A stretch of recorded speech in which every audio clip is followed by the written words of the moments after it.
I'm Tracy Sinclair, and this is your FastCast for July 4th, 2023. Happy Independence Day. Our top story for today, a man accused of killing an elderly mobile home park resident over the weekend in Anchorage appeared in court yesterday afternoon. Philip Barger is charged with second-degree murder and multiple other charges. According to police, Barger forcibly entered the victim's home and physically assaulted him and his wife. 88-year-old Francisco Martin later died from his injuries at the hospital, while court documents say his wife was left with minor injuries. Barger's bail was set at $150,000. People living in the homeless camp in Mountain View's Davis Park can stay put. The ACLU and the municipality say the posted abatement notice for July 5th has been rescinded. In a letter to Alaska's news source, the ACLU of Alaska said the municipality reversed course after the ACLU filed appeals on behalf of 13 Alaskans. The organization claimed the campers' constitutional rights were being violated, and the municipality confirms it will no longer abate Davis Park, and that it was in the best interest of all parties to suspend the abatement indefinitely until all stakeholders can come to the table and find the best path forward. A major developer has its sights on Girdwood's airport for a multi-use hotel. There was a meeting in the town last night. The company overseeing all of this says it will bring long-term and wide-reaching benefits to the community.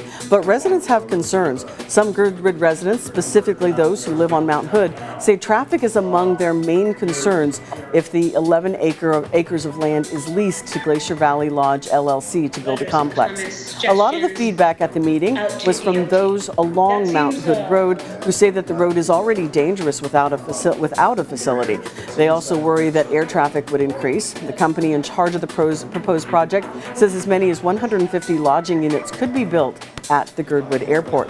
Project officials also challenged some of the public feedback, asking if concerns truly outweigh the potential economic benefits, and some simply have mixed feelings.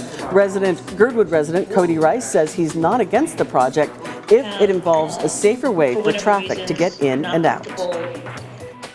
A simple solution to the problem, although not a cheap solution to the problem, is to close off and permanently gate the southern access other than for emergency purposes, as Michelle Weston mentioned, and reroute the access from the north side. That's been part of the airport plan for a long time.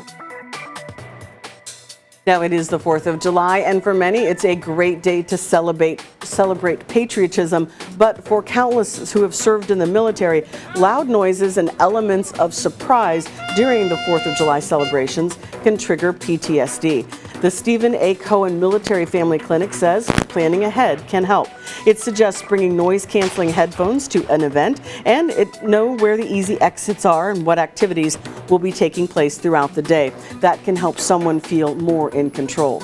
Mary Beth Goodman at the clinic also says community members can help by being mindful.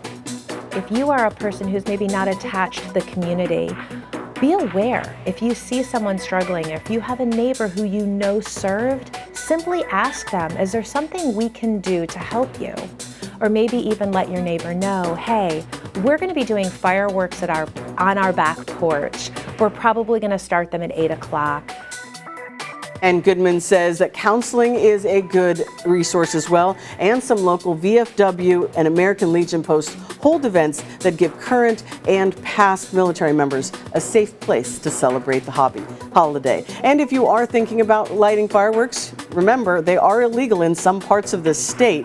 It is illegal to sell, possess, or use fireworks in the municipality of Anchorage. This includes sparklers. You could be fined up to $300. The Mat-Su and the Kenai Peninsula boroughs do not allow fireworks, but some cities within them do. Fairbanks, Palmer, Wasilla also do not allow fireworks for 4th of July celebrations. The city of Houston does allow fireworks, but you can only light them on private land with the permission of the landowner, as long as the Division of Forestry hasn't issued a burn ban. Juneau also allows them on private property as long as the fire risk is not too high. These are guidelines to when they can be used, and some are not allowed in the fire service area land. As always, be sure to check your local guidelines before lighting off any fireworks. There are many events going on throughout the day. We will be back here tonight, a limited news schedule for today. We'll have news at 6 and 10 on Alaska's News Source. Be sure to join us then. And until then, you can always get the latest news, sports, and weather on alaskasnewssource.com.